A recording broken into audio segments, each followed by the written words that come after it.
Determine a delta value for an arbitrary epsilon given a linear function. So what does that mean? Well, it basically means that we are going to learn how to determine values of delta algebraically. So let's take a look at our first example. So when proving the following limit, determine an appropriate choice for delta given that epsilon is greater than 0. So the whole goal for this problem is for us to choose a delta, or figure out what delta is going to equal in order to make this limit accurate and true.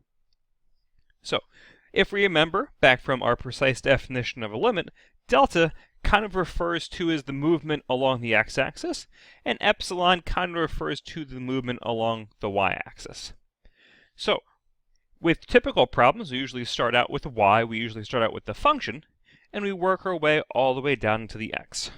So similar is going to be true here. We want to start out with what we know about epsilon and work our way down to delta.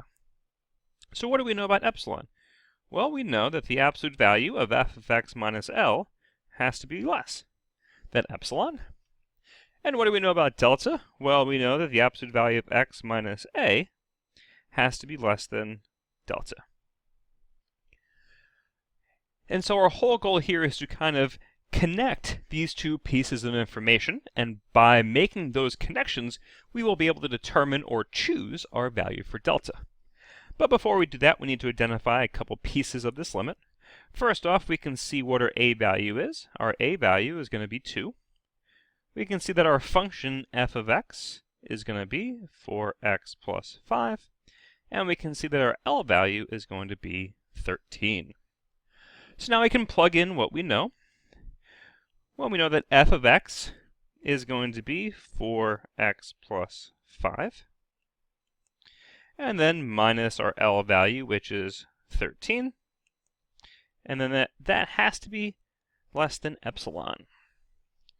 Moving over to our a value, we know that a value is going to be 2. So therefore, x minus 2 has to be less than delta. Alright, so there's not really much we can do with the bottom there at x minus 2. That's pretty much as simplified as possible. So we're going to start up here with f of x minus L, just because there's more math we can do there. So we can kind of drop those parentheses to give us 4x plus 5 minus 13 is less than epsilon. Well, then we can combine our like terms, 5 and negative 13, to get the absolute value of 4x minus 8 is less than epsilon. And that's really all the simplification that's obvious that we can do. So maybe let's look at what we're trying to do next. Well, we're trying to get an x minus 2, which means we need to get the x by itself. So we need to get rid of this 4 so that the x would be by itself. So to get rid of the 4, we can just factor it out. So we'll have the absolute value of 4 times the quantity x minus 2 is less than epsilon. And wouldn't you know it, we have an expression inside the absolute value with epsilon that matches the expression inside the absolute value with delta. So we're on our way. We just need to somehow get the 4 out of the absolute value and off of that side entirely. Well, fortunately for us, we have a property that says the absolute value of a times b is equal to the absolute value of a times the absolute value of b. So we can break apart the absolute value because it is multiplication. And that's going to give us the absolute value of 4 times the absolute value of x minus 2 is less than epsilon. Well, then from here, the absolute value of 4 is just going to be 4. So we're going to have 4 times the absolute value of x minus 2 is less than epsilon. And again, we want to get the absolute value of x minus 2 by itself so it lines up with our delta. So to get the absolute value by itself, we're going to need to divide both sides by 4. And that's going to give us the absolute value of x minus 2 is less than epsilon over 4. And now we've almost made the connection between the epsilon and the delta. The last thing that we need to do is to make these two steps equal. So we can say that delta is going to be equal to epsilon over 4, and then our entire string of absolute values is going to make sense, it's going to be true, and most importantly, it's going to prove the limit. So therefore, the delta value we need to choose to prove this particular limit is delta is going to be whatever our epsilon is divided by 4, or it's going to be 1/4 the epsilon. And that's all there is to it. And I say that as if it was easy. All right, let's take a look at another example. So same thing, we want to find delta, and we're given the limit x approaches 2 of 2x minus 9 equals -5. So just like before, we're going to start out with the epsilon. F of x minus L is less than epsilon. And I can draw a better epsilon than that. And we want to end up with the absolute value of x minus A is less than delta. And then from our limit, we can identify that our A value is going to be 2. Our f of x is going to be 2x minus 9. And then our L is going to be -5. So let's substitute everything we know in. So let's see, we're going to have, oops, that's a little bit too low. We're going to have 2x minus 9 minus a -5. That's all going to be in the absolute value, which is less than epsilon. And at the bottom, we know that A is going to be 2, so we can substitute the 2 in. All right, now it's time for us to get to work. Let's simplify the inside of this absolute value. So we can simplify this to be the absolute value of 2x minus 9, and then minus a -5 will become plus. Then we can combine like terms to get 2x minus 4 is less than epsilon. Again, we're trying to get the x's to match, which means we need to get rid of that 2. So we can factor the 2 out just like before. 2 times x minus 2 is less than epsilon. And then we can see we have an x minus 2 in the absolute value with epsilon.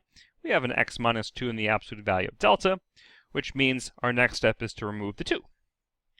And we can use the same property as we did last time. Since it's multiplication, we can pull the absolute value apart. So the absolute value of 2 times the absolute value of x minus 2 is less than epsilon.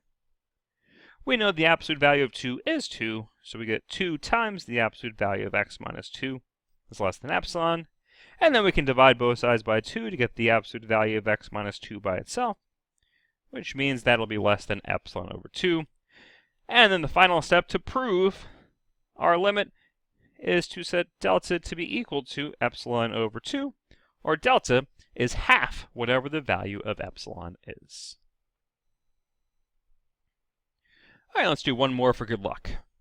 So here, same thing, when proving the following limit, determine an appropriate choice for delta given that epsilon is greater than 0, with the limit x approaches 4 of -5x minus 6 equals -26. All right, let's do it. Same as before. Absolute value of f of x minus L is less than epsilon, and we want to end up with x minus A is less than, that's a horrible less than sign. Let's try that again. It's less than delta. And let's see, we can see that our A value is going to be 4. Our f of x value is going to be -5x minus 6. And our L value is going to be -26. So let's throw that all in here. So let's see, we're going to get -5x minus 6 minus a -26. And that all has to be less than epsilon. And then we can plug in our A value, which is 4, which has to be less than delta. Time to go to town. So this is going to give us the absolute value of -5x minus 6 plus 26 is less than epsilon, which can simplify down to be -5x plus 20, which is less than epsilon. Well, then we can see we need to get rid of the -5 so that our x's match. So just like before, we can factor that out to get -5 times x minus 4 is less than epsilon. Then we have the x minus 4 quantity inside the absolute value with epsilon, and we have it with delta, which means we just need to get rid of the -5.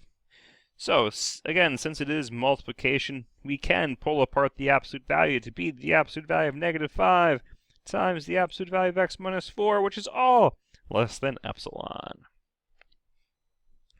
Well, let's see, the absolute value of negative 5 is going to be 5. So we have 5 times the absolute value of x minus 4 is less than epsilon. And then we'll divide both sides by 5 to get the absolute value of x minus 4 by itself, giving us epsilon over 5. And then we just need to make the connection by stating that delta must be epsilon over 5, or delta is equal to 1/5 the value of epsilon. And that is it, folks. That is finding an appropriate delta algebraically.